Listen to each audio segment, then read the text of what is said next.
When the kidnappers asked Joseph to choose one, he gave up on his childhood sweetheart and chose me. But I didn't go with him, because I knew he would regret it. In the previous life, it was the same. After I was rescued, Joseph's childhood friend had inappropriate photos taken by the kidnappers and committed suicide the same night she returned home. Joseph pretended not to care and married me as planned, but he made my life miserable after the wedding. 7 years later, when I finally forced him to agree to a divorce, he lost control and drove the car off a cliff on our way to finalize it. Even in his final moments, he blamed me. It was always our debt to Chloe. This life was meant to atone for her. So who are you to live in peace? So, having a second chance. I don't want to live like that again. Chapter 1. Jessica. Come with me. When I realized I was reborn, the kidnappers were pressing a knife against my and Chloe Tan's necks. They gave Joseph a choice. To save one of us. Joseph's gaze lingered on us both. After a fierce internal struggle, he made the same choice as in the previous life. He reached out to me, but I firmly shook my head. Joseph, you should save Chloe first. In this life, I don't want to owe anyone, nor do I want to live with the weight of another's life. Hearing this, Joseph seemed to breathe a sigh of relief. Jessica, you are my fiancée. I should save you first. But since you said so, don't blame me. Then he hurriedly left the scene with Chloe, afraid I would change my mind the next second. But unlike him, I don't regret my decisions once they're made. In the previous life, it was the same. He came with money,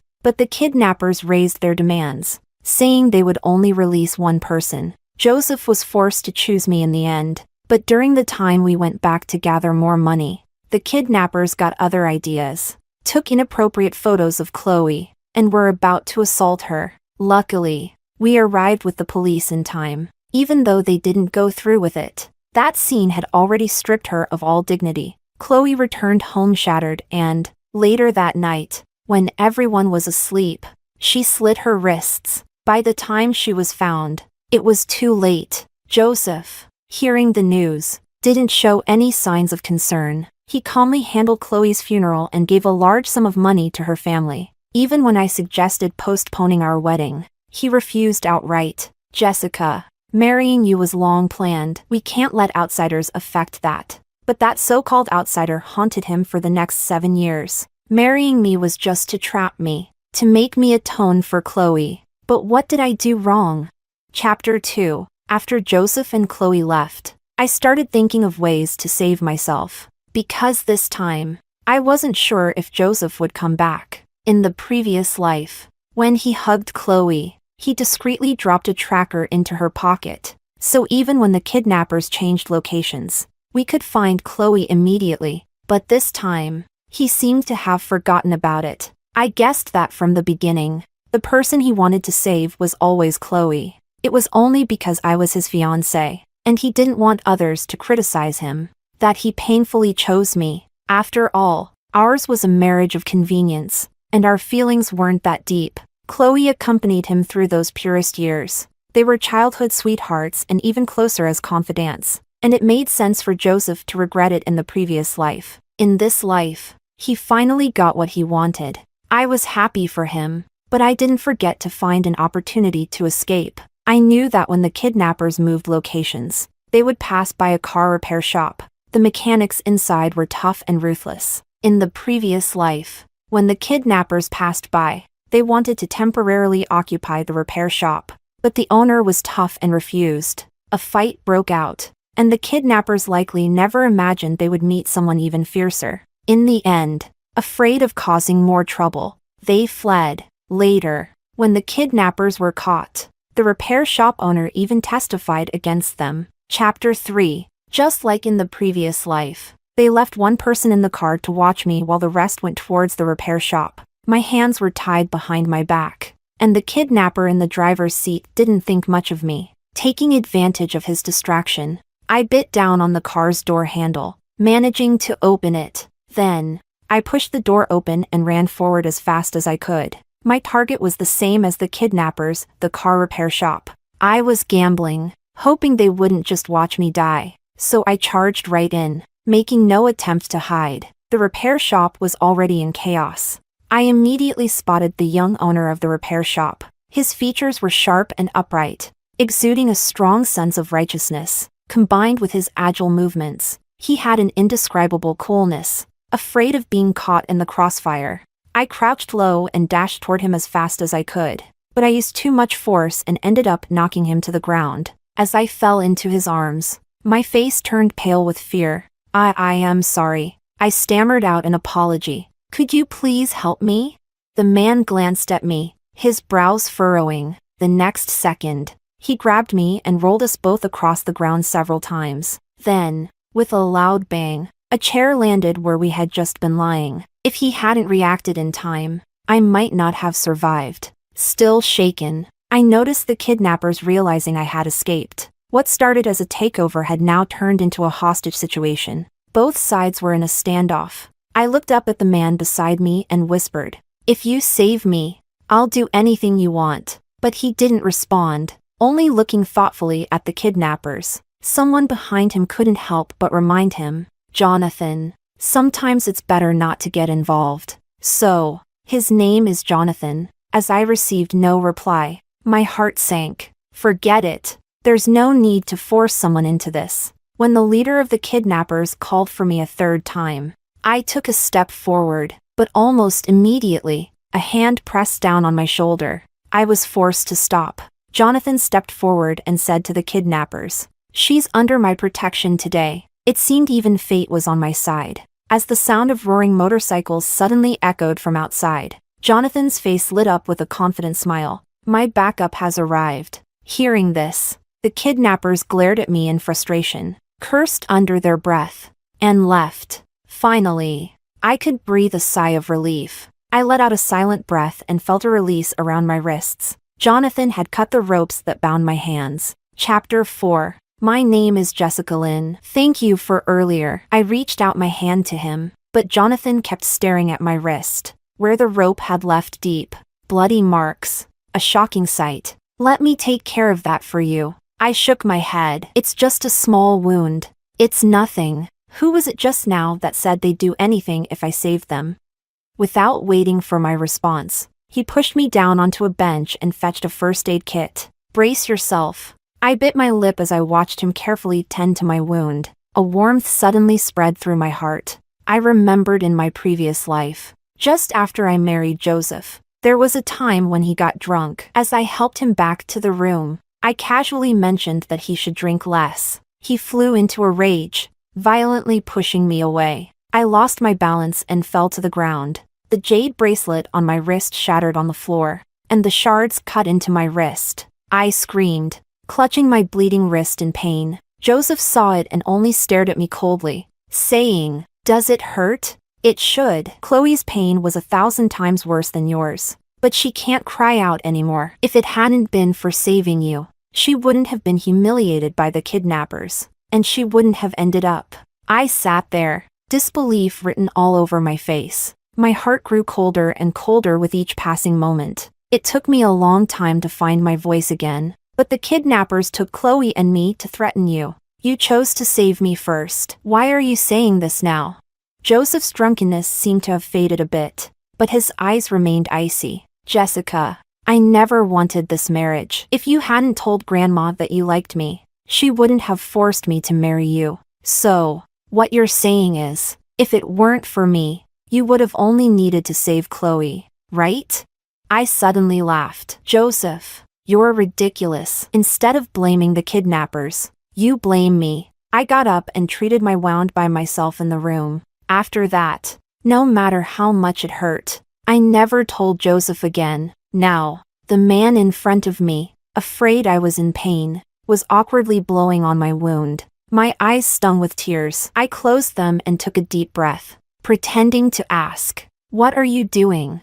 Jonathan looked up, his smile pure. "When I was a kid and got hurt, my mom used to do this. Does it feel better?" I nodded. "Yes, much better." Satisfied, Jonathan continued what he was doing, but the atmosphere was soon interrupted. Chapter 5. Ming, I heard someone was causing trouble at your repair shop, so I rushed over. "Whoa, where did you find such a stunning girl?" A tall man with a floral tattoo on his arm entered through the door, and when he saw me, his eyes immediately lit up. Wow, this is rare. I think this is the first time I've seen such a beautiful girl at your place. As he spoke, a strange blush crept up his face. Seeing this, Jonathan stepped in front of me, shielding me from view. Thanks, but the situation is already handled. As for anything else, it's none of your business. I'll treat you to a drink another day. The tattooed man paused, finally realizing what was happening. John, now that you've got a girl, you don't even want to deal with your brothers? He turned his head away in a huff, clearly upset. Jonathan sighed, then pulled him aside and whispered, "Can't you take a hint? Go cool off somewhere else." Ming, is she your girlfriend? What do you think? Totally. You two look perfect together. Smart guy. I don't care. You owe me wedding sweets. You'll get your share. The two of them kept whispering to each other not far away. Even though they lowered their voices, I could still hear every word. To ease the awkwardness, I pretended to be busy, looking around, up and down, just nod at them. A few minutes later, Jonathan finally managed to send the tattooed guy away. Once he was gone, Jonathan asked, "Where do you live? I'll take you home." Maybe it was selfish, but suddenly I didn't want to go back so soon. After all, my parents were always busy with their own affairs, and even if I didn't go home for a month, they wouldn't notice. As for Joseph, if I'm right, he's probably been reborn too. He's likely eager to spend his life with Chloe now. In the previous life, even after being married to him for 7 years, he never took me to any events, never shared a room with me. Whenever people asked about us, he would always wear a cold expression, eventually turning me into a joke in the circle. This time, I'll keep my distance from him, so I pleaded with Jonathan, "Could you let me stay for a few days?" I carefully tugged at the corner of his shirt, giving it a little shake. Based on both lives, he seems like a good person, and he's capable of protecting me. If I cling to him, would he refuse?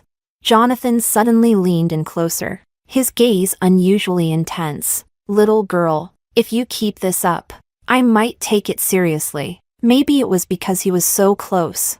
I could even catch the fresh scent of soap on him. I instinctively swallowed, about to speak, when a familiar voice came from behind. "What are you two doing?"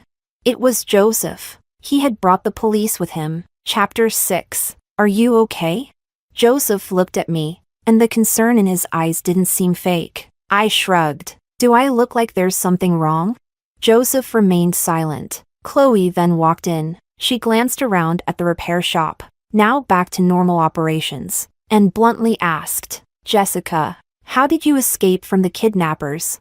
"As far as I know, there were 6 of them, and your hands were tied." "You didn't know the area." "I'm really curious. What is Chloe implying?" Everyone knows that the Lin family and the Shin family are planning an alliance, but they're also eyeing that piece of land in South City, and the auction is in 10 days, highest bidder wins. But just at the most critical moment, something like this happens, and the ransom was ridiculously high. "Jessica, it's hard not to think you had something to do with it." Is she suggesting I hired the kidnappers? I admit, in both lives, I've never been this speechless. I truly felt helpless and sympathetic for what happened to Chloe in the previous life. But this time, I practically saved her. Yet, after being rescued, the first thing she does is accuse me. It's truly disheartening. I suddenly raised my hand and shouted, "Officer, someone is slandering me here." And just like that, we were all taken in. While waiting for questioning, Chloe still wouldn't let up. "Jessica, why aren't you saying anything?" I snorted. "Why should I explain anything to you? You're not a cop." Chloe was momentarily speechless. Joseph, unable to stand it, immediately stepped in to defend Chloe. "Jessica, Chloe just wants to understand what happened, so she knows what to say and what not to say during the interrogation." "Oh, so you two plan on lying to the police?" Joseph was so angry he stood up, pointing at me. "Jessica, you're being ridiculous." Jonathan, coming out of the interrogation room, saw the scene and immediately stepped between us. "Put your hand down." His tone was calm, but it carried an undeniable authority. Hiding behind Jonathan, I couldn't see their expressions, but I could sense the tension in the air. I heard Joseph ask, "Who are you to her?" Jonathan turned slightly to look at me, a slight smile on his lips. He countered, "What do you think?" I looked up at his perfectly sculpted profile, and on a whim, I made a heart shape with my thumb and forefinger. Joseph saw this and his face darkened several shades. Just then, the officer called him in for questioning. Chapter 7. After a round of questioning, the police had some leads. They'd identified the suspects, and now the priority was capturing the kidnappers before moving forward with the investigation. But I knew that Joseph's competitor was behind all of this. As we left the station, Jonathan looked at me and said, "It's fine." "What?" I was confused. He explained, "What you asked me earlier. It's fine." I finally understood. He was talking about letting me stay with him. "It's just me and my mom at home. She's away at the old house right now, and I usually stay at the repair shop." "You're welcome to stay." I was about to agree when Joseph interrupted. "Jessica, your parents already know about the kidnapping. They should have landed by now and are probably heading home. Are you sure you don't want to go back?" I couldn't help but feel a pang of bitterness. Joseph, an outsider, knew more about my parents than I did. For as long as I could remember, they'd always been busy. Too busy to remember my birthday. Too busy to attend my parent-teacher conferences. I even purposely did poorly in school or got myself hurt just to see them, because only then would they briefly appear and give me a tiny bit of attention. Eventually, I stopped hoping. I started celebrating my own birthdays and hired a kind, pretty lady who sold flowers to attend my parent-teacher meetings. I grew up in that loneliness until I met Joseph. At school, he casually blocked a ball that was about to hit me on the basketball court. Under the sunlight, he looked particularly handsome, with a few beads of sweat glistening on his forehead. He tilted his head slightly, a hint of arrogance in his voice as he said, "Careful, classmate." That cool tone of voice, it only took one glance for me to fall for him. Back then, I was too shy, muttered a quick thanks, and ran away. After that, I began to pay attention to him, learning that he had a close childhood friend, but it seemed like their relationship was nothing more than that. My silent crush during those years was quiet yet quietly grew in my heart. Later, even if we bumped into each other or exchanged a glance, it would make my heart race and my face flush. I knew that I probably wouldn't have much say in my future marriage. So when I found out that Joseph was my arranged marriage partner, I was happy for a long time. My parents were also fond of Joseph, keeping in touch with him more often than with me. In the previous life, when I asked for a divorce from Joseph, my parents were completely against it. "Joseph is capable and even puts up with your bad habits. You should be grateful instead of making us worry." I knew that ever since our marriage, the Lin and Shin family's interests were tied together, and getting a divorce wasn't easy. So I endured year after year until I developed depression and began self-harming, forcing Joseph to agree to a divorce. Now that I have a second chance, I want to live for myself this time. That's why I don't want to go home. But suddenly, I remembered there was still something I needed to deal with, so I had to go back. Before leaving, I took Jonathan's phone from his pocket, entered my number, and called myself. Once I heard my phone ring, I handed his phone back to him. "Remember to save my number. I'll come find you in a few days." With that, I hailed a taxi and left. From beginning to end, I didn't give Joseph a single glance. Chapter 8. When I returned home, I found my parents sitting in the living room waiting for me. Before I could say anything, they began to scold me harshly. "Joseph told us what happened today. Can you stop being so reckless in the future? Those were kidnappers. Jessica, you could have been killed, and you told Joseph to save someone else first?" Mom sighed heavily as she spoke. "How can we trust you with the company if you keep behaving like this?" They didn't trust me, so in the previous life, they handed the company over to Joseph. Then they could relax and start chasing the dreams of their youth. Dad, who had been sitting silently on the sofa, suddenly spoke up. "Let's just get the wedding done soon." "I don't agree." I spoke in a tone that left no room for negotiation. "I came back to tell you that tomorrow, I'm going to the Shin family to call off this engagement, whether you agree or not. This time, I'm making the decision, and don't even think about threatening me with the company. You can give it to whoever you want. I don't want it anymore. In this new life, I already know the trends of the next 7 years. There's no way I'll end up destitute. After saying these words, I went back to my room. They must be even more disappointed in me now, right?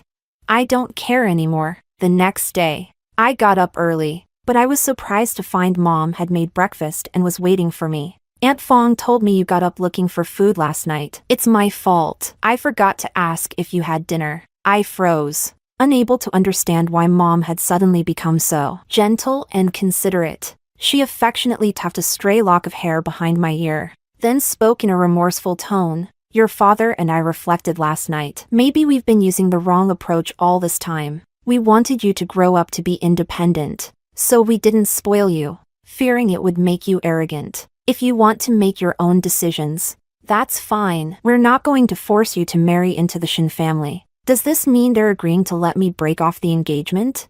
Suddenly, I felt a pang of sadness. Little Jessica used to argue and fight, but all she got was scolding. Later, she learned to be obedient and sensible, thinking it would earn their attention. But instead, they only saw her as weak and incapable. Now, all it took was for me to use their harsh tactics, and they finally changed their minds? It felt unbelievable, even as the car arrived at the Shin family villa. Chapter 9. Actually, the idea of the Lin and Shin family alliance originally came from Joseph's grandmother. It all started when I saved Mrs. Shin at a banquet after she fainted from low blood sugar. After she regained consciousness, she was very grateful and insisted on making me her goddaughter. We got to know each other through that connection. I would often go to the Shin family's old house for meals. It wasn't until one day, when I met Joseph there, that I realized Mrs. Shin was his grandmother. Mrs. Shin was sharp and immediately noticed my feelings for Joseph. That's how everything unfolded later. Now, having to personally tell her that I wanted to cancel the engagement felt a bit wrong. After all, she had already given me the bracelet that had been passed down in the Shin family for generations. Now, it seemed I could only return it. Chapter 10. Joseph arrived before me, with Chloe by his side. They were both dressed rather formally, perfect for after I break off the engagement, they can immediately get engaged. Everyone wins. But as I placed the bracelet on the table, Joseph grabbed my wrist and asked, "What's the meaning of this?" Right. Last night I only told him to meet me at the Shin family's old house. I didn't mention the breakup. Mrs. Shin looked at the two of us, as if realizing something. Jessica, did Joseph do something to hurt you? As she spoke, she shot a fierce glare at Chloe. I respectfully addressed Mrs. Shin. Grandma Shin, I'm the one who wants to break off the engagement with Joseph. My tone was calm, as if I were merely discussing today's weather. Joseph's pupils suddenly contracted upon hearing this. He was clearly in disbelief. Why? Because yesterday you left me to save someone else. I think that's who you really want to marry, isn't it? I looked at Chloe and found her staring back at me, putting on the stubborn look of a delicate little flower. No. Joseph's voice wavered with self-doubt. Wasn't it you who asked me to save Chloe first? I was testing you, and the result was clear. Joseph was suddenly speechless. Mrs. Shin sighed and said, I heard about what happened yesterday. You're a good child, Jessica, and it's Joseph who isn't worthy of you. Grandma. Joseph abruptly interrupted Mrs. Shin. He squeezed my wrist so tightly I thought he might break my bones. Jessica, I won't agree to this. Don't even think about it. My wounds from yesterday hadn't healed, and now, with his grip, they were probably bleeding again. I endured the pain, suddenly finding it all very funny. In the previous life, after Chloe's death, he mourned her for 7 years. Now, having been reborn, he couldn't wait to save Chloe. I thought he was deeply in love with her, eager to marry her as soon as possible. I tugged at the corner of my mouth and laughed, if you insist. Then tomorrow I'll find the media and unilaterally announce the cancellation of our engagement. That way, it'll be your Shin family that's embarrassed. With that, I pried his fingers off one by one and turned to leave. Chapter 11. I didn't expect Joseph to chase after me. Just then, Jonathan's motorcycle arrived at the entrance of the Shin family home. Not wanting to get entangled with Joseph any further, I simply said, "Sorry, my boyfriend's here to pick me up." Joseph frowned,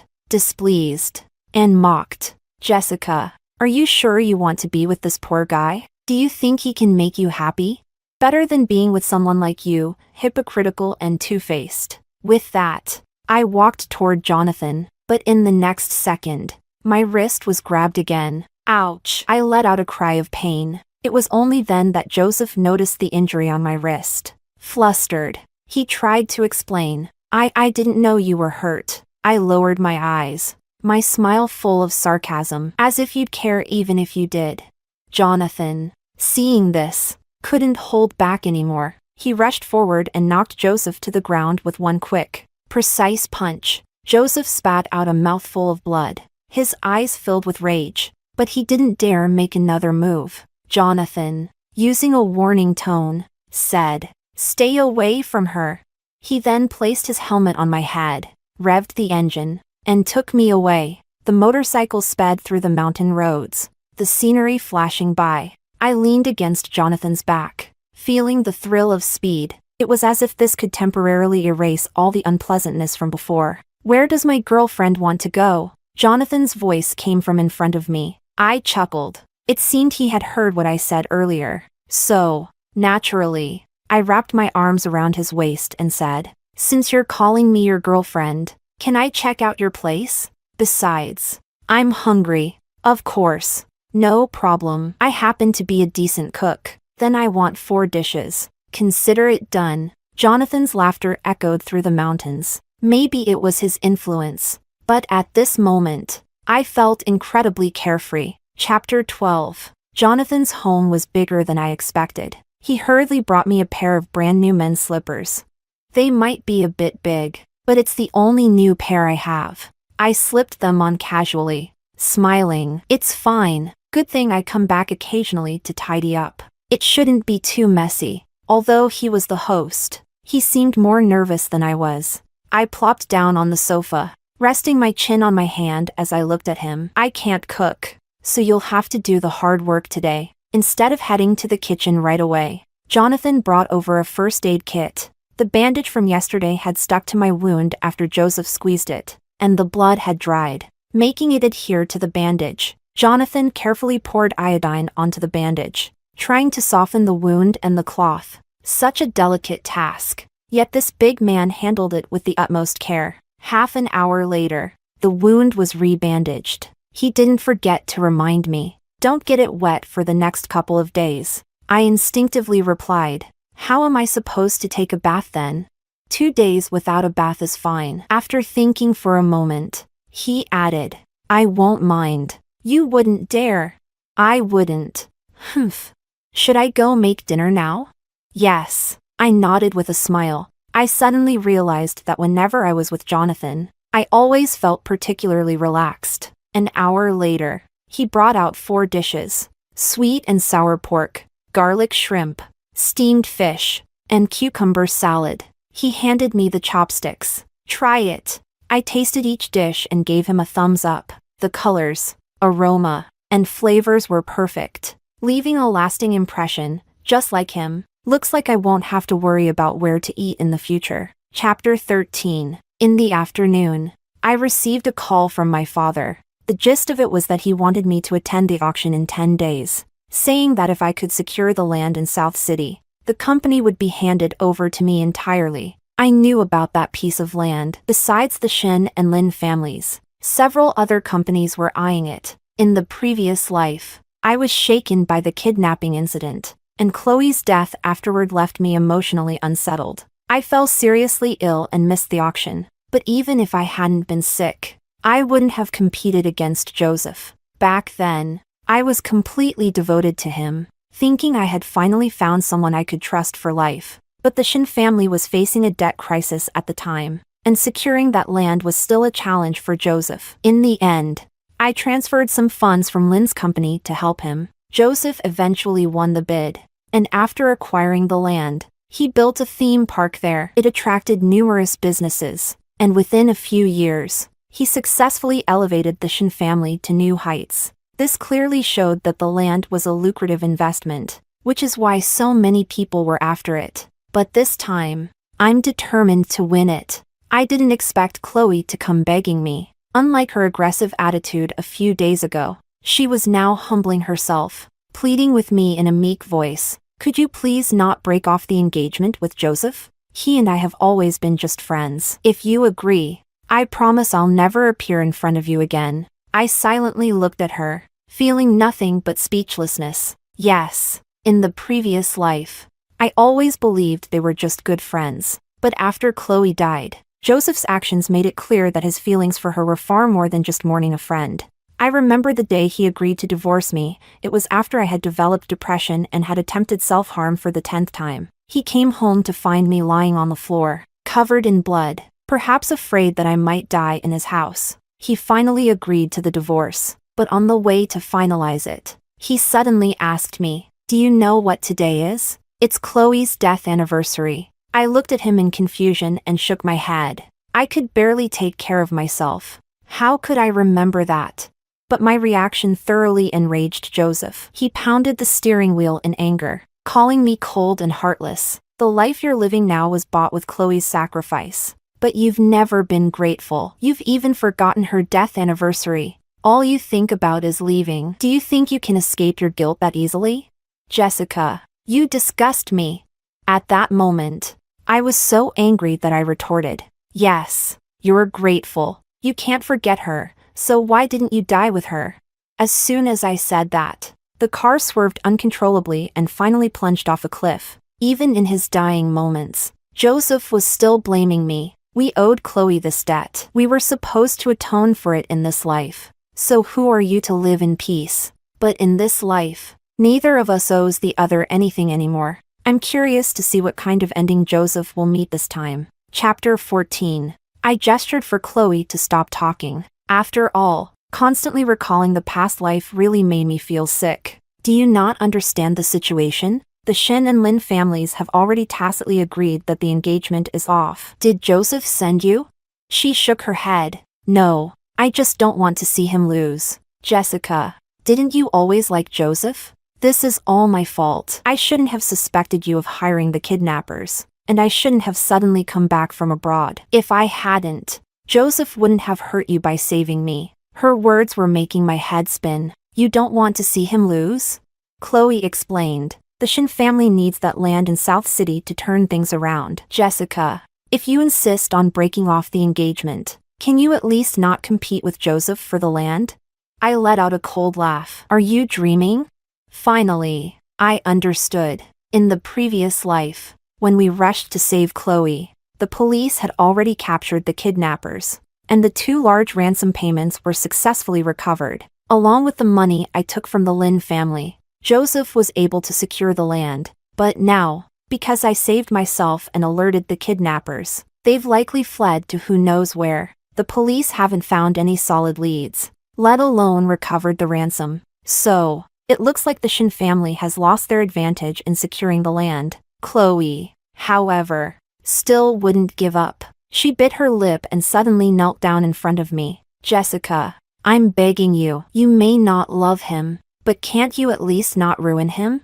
I've seen emotional blackmail before, but never something this shameless. I bent down, leaned in close to her, and whispered, "When you heard Joseph was going to marry me, you went abroad. But when you heard we were engaged, you suddenly came back. You're right. This is all your fault. So, you should be the one helping him. Your Tan family may not be as wealthy as my Lin family, but you can help a little, right? And besides, the last time he took money, it was to save you. It had nothing to do with me. So why are you begging me? Should I call you foolish or call myself foolish?"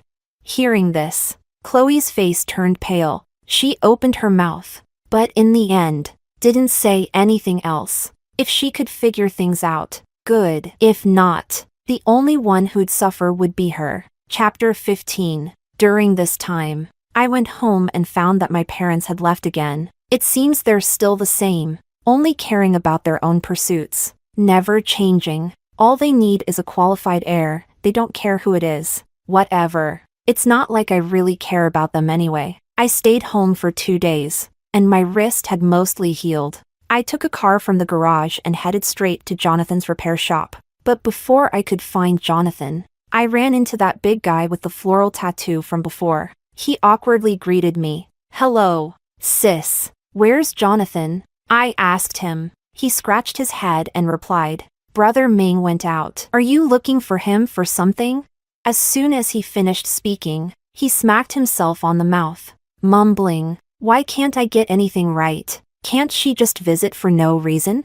Then he grinned at me and said, "Sis, why don't you take a seat? Brother Ming should be back soon." I nodded and sat down on the sofa. There were several different tea sets on the coffee table. I made myself a pot of tea and slowly savored it. The big guy didn't leave. Instead, he watched me with a look of curiosity, sneaking glances at me from time to time. Seeing me making tea by myself, he explained, "I'm a rough guy. I don't know how to make this stuff. Usually, Brother Ming makes it for me. I hope you don't mind." I looked up and asked, "What's your name?" "Daniel. Is he good to you?" I'm not sure why, but I had that feeling. Daniel shook his head, and I thought I was wrong. But then he said, "No, Brother Ming is good to all of us." I raised an eyebrow. "Oh, tell me about it." Most of the people who work at this repair shop come from impoverished areas, and many of them have some physical challenges. For example, Ryu, who works on the engines, can't speak, but he can tell what's wrong just by listening to the sounds. Then there's Juan, who does maintenance. He has a limp. And Ken, who handles painting, can't read a single word. When they first came to the city, they were just looking for a way to make a living. But when they got here, they realized that with physical disabilities, no education, and no skills, it was hard even to find a decent job. Brother Ming took them in, gave them time to learn the trade, provided food and shelter, and even paid them. So this group of people became loyal to Brother Ming, following him wherever he went. I see. I looked at Daniel again and asked, "What about you?" Hearing this, his face suddenly turned serious for the first time. I met Brother Ming 5 years ago. At that time, I had crossed the wrong people and was nearly beaten to death. It was Brother Ming who saved me. Since then, I've sworn to follow Brother Ming for life. If anyone dares to mess with him, they'll have to step over my dead body first. To be honest, after hearing this, I was deeply moved. All my life, I've been surrounded by loneliness, with few people truly caring for me. But Jonathan was able to gather such a group of people who would follow him so faithfully. I felt a sudden surge of envy and a strong desire to see him. "Do you know where he went?" Daniel thought for a moment and said, "Brother Ming didn't say exactly, just that someone was looking for him, somewhere near Tiancheng Plaza." I was about to leave when Daniel seemed to remember something and added, "Oh, by the way, sis, Brother Ming is actually quite wealthy. He's just very low-key about it. He originally told us not to call you sis. He said since you're from a wealthy family, we should call you miss." I frowned at that. Why is Jonathan still using such old-fashioned titles? Chapter 16. I never would have imagined that I'd walk into a cafe at Tiancheng Plaza and see Jonathan sitting with Chloe. I didn't know what Chloe was saying to Jonathan, but her eyes were red as if she'd been crying, and Jonathan was just listening, his brows furrowed the whole time. After watching for a while, I saw Chloe suddenly stand up and move from her seat to sit next to Jonathan. My intuition told me something wasn't right between them. If it were the old me from before today, I might have just left, then blocked Jonathan. After being hurt once, I absolutely cannot tolerate any relationship that isn't pure. But if it's Jonathan, I want to trust him this time. Just as I was about to walk into the cafe, I saw Jonathan quickly get up from his seat, as if he was trying to avoid something dirty. And then, as he left, we locked eyes. Compared to my calmness, Jonathan was taken aback for a moment, clearly not expecting to see me there, and then quickly walked over to me. "Jessica." Chloe also came out at this moment, her face showing a hint of urgency. "Mr. Ming, if you can just agree." Chloe's next words stopped abruptly when she saw me, but she quickly composed herself and instead asked me, Jessica, what are you doing here? Are you here to see Mr. Ming too? She said, intentionally leaning closer to Jonathan. But Jonathan was quick, and as she moved closer, he immediately jumped to my side, looking at me with a slightly guilty expression. He said, Jessica, I pretended to be stern. We'll talk about this later. Chloe watched our interaction, her eyes growing dim. Jessica, I really underestimated you. I shrugged and replied, yeah, I think so too. Chloe was at a loss for words. Her face was as if a paint palette had been overturned, turning all sorts of colors, from green to white to red, a rather amusing sight. In truth, I'm not the type to easily suffer a loss. In the previous life, if I hadn't taken people who didn't care about me so seriously, I wouldn't have ended up in such a miserable state. Chapter 17. Jonathan brought me back home. By then, the sky had already turned dark. We nestled on the sofa, neither of us saying a word. After a long silence, he was the first to speak. Aren't you going to ask? Didn't you say you'd come back to deal with me? I replied softly. If you want to talk, you'll tell me even if I don't ask. If you don't want to, asking won't make a difference. Jonathan's expression remained neutral. Do you know why Chloe came to see me? I shook my head. On the way back, I had thought of many reasons. For instance, maybe Chloe had taken an interest in Jonathan? Or maybe Joseph couldn't stand seeing us happy and deliberately sent Chloe to irritate me. After all, they were close and would do anything for each other. But then Jonathan suddenly asked if I was eyeing that piece of land in South City. I was shocked. How do you know? Because that land's usage rights are currently in my hands. It's something my father left for me. How could it be such a coincidence? Wait. So Chloe, not giving up, decided to go directly to Jonathan to try to get to him through that? But how did she know the land belonged to Jonathan? There was only one answer. Joseph told her. In the previous life, when Joseph acquired the land, he must have interacted with Jonathan. So he knew. Seeing Jonathan staring at me, I quickly realized something. You don't think I approached you for that land, do you? Suddenly, a wave of discomfort washed over me. So, while I had my doubts about him, he had been suspicious of me too. I lowered my head, wanting to laugh, but I couldn't. Seeing this, Jonathan suddenly cupped my face and said seriously, "Fool, of course I don't think that way." At first, the thought did flash through my mind, but I quickly dismissed it. I trust my judgment. I asked, just like when you saved Daniel and the others? Jonathan raised an eyebrow. No, you're different from them. I saved them out of kindness. I saved you because I was moved. Jonathan, you're really good at flirting. I pouted, complaining slightly. He must have had lots of practice. Jonathan looked at me indulgently, his hands on my face gently tilting my head up. Then he kissed me, just a light touch like a dragonfly skimming the water. It's not about being good at flirting. It's sincere, natural, and instinctive. I felt my cheeks heat up, my heart racing uncontrollably, afraid he'd notice how flustered I was. I buried my face in his chest. My ear was pressed against his chest, and the sound of his heartbeat was like thunder, loud and strong, as if it was proclaiming his love for me. I closed my eyes, savoring the moment, and after a long while, I said, "Jonathan, I like you just as much as you like me." He didn't respond with words. Instead, he showed me through his actions. He hugged me even tighter, as if he wanted to meld me into his very being. Chapter 18. The next morning, when I woke up, Jonathan handed me a document. When I took it and looked at it, I saw that it was a land use rights transfer agreement, with my name filled in as the recipient. Jonathan, are you crazy? Do you know what this means? I couldn't believe it. How could someone be so foolish? I've already withdrawn from the auction. You want that land, and I just happen to have it. So there's no reason not to give it to you. I couldn't deny that I was deeply moved. My heart felt like it was full to bursting, warm and swelling with emotion. I blinked away the tears that threatened to spill over. This was a good thing, no reason to cry. Since he was showing such sincerity, I couldn't be outdone. I grabbed his hand and started walking. "Before you sign, Come with me somewhere first. The place I took him was the Civil Affairs Bureau. Jonathan asked me repeatedly, "Are you sure about this?" I smiled at him. "Aren't you afraid I'll take your land, then ditch you and find someone richer and better looking?"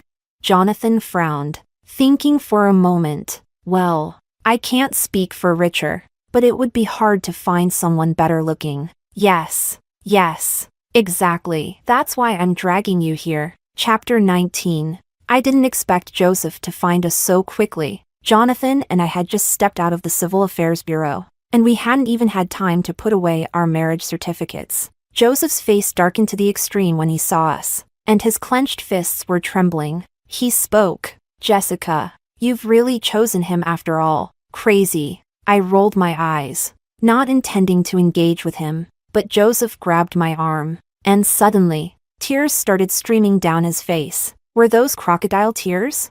But there were some things I wanted to say to Joseph, so I told Jonathan to wait for me in the car. Once it was just the two of us, Joseph immediately started speaking. "Jessica, I regret it. I really regret it. You can hit me, yell at me, whatever you want. Just please forgive me." I sneered and asked, "Regret? What exactly do you regret? Not saving me, or not treating me well in our past life?"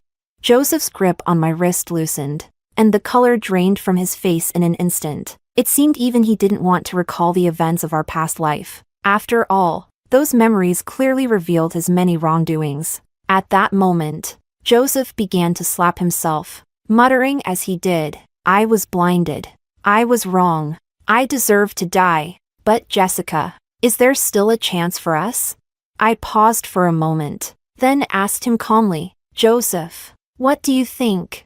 He stopped and lowered his gaze, looking defeated. Then, as if a thought struck him, a glimmer of hope appeared in his eyes. "No, it's Chloe. It's all her fault. If she hadn't suddenly come back, none of this would have happened. And I never asked her to come find you. It was all her doing, all one-sided." He grabbed my hand again, pleading desperately, "Please, just trust me one last time, okay? The person I've always loved is you. Truly, I know I've sinned, so I won't ask for anything else. Just that you look at me, even if you let me be third place. That's fine." I stared at Joseph in shock, unable to believe these words were coming out of his mouth. I yanked my hand back forcefully, even wiping it on my clothes. "Joseph, what are you after?"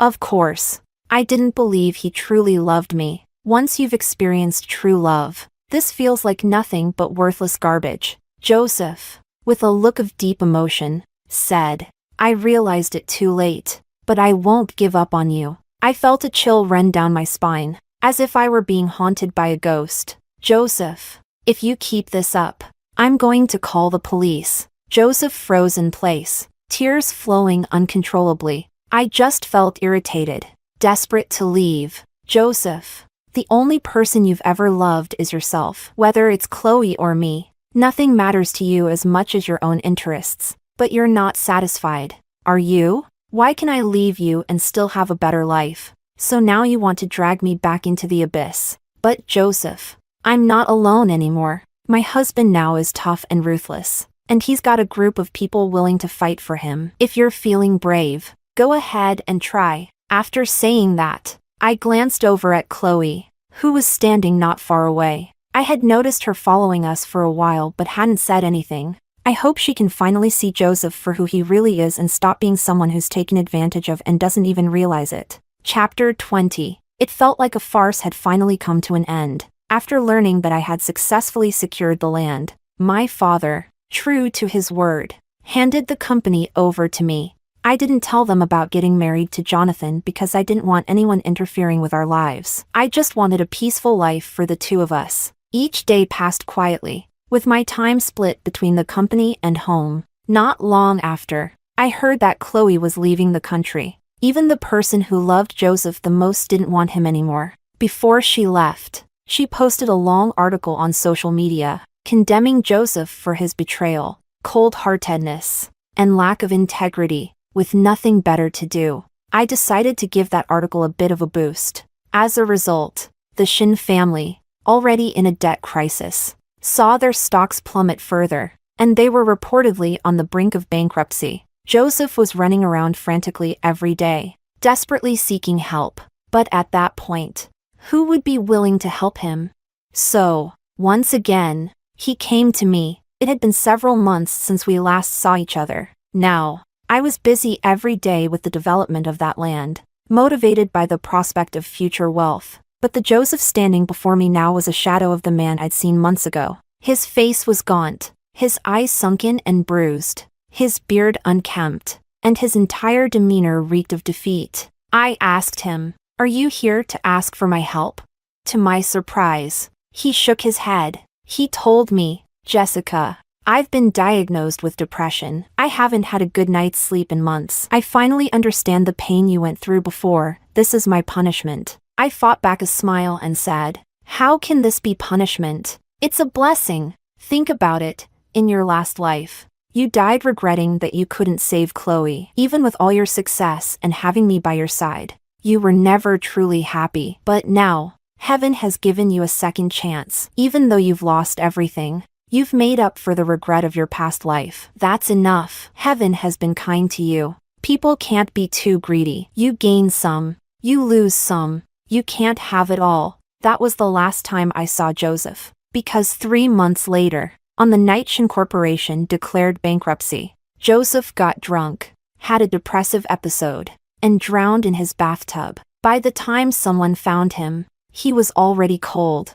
Indeed, what goes around comes around. Chapter 21. When Jonathan heard about it, he was giving me a back massage. My dad used to tell me, if someone's character is flawed, they're destined not to go far. I turned over and couldn't help but ask, "Then how far do you think we'll go?"